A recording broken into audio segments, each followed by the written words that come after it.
ఏడు కొండల వైపు అడుగులు వేసా, ఏ నమ్మకమో నన్ను నడిపే శ్వాసగా, చెప్పలేని బాధలతో మౌనంగా వచ్చా, నీ ముందే నిలబడి నిన్నే అడిగా. ఏమి కోరాలో తెలియదు స్వామి, ఏది నిజమో అర్థం కాలేదు స్వామి.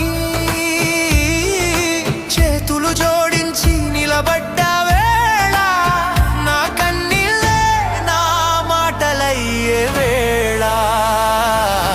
గోవింద గోవింద నీ చూపే నా ఆశల దారి వెంకటేశ.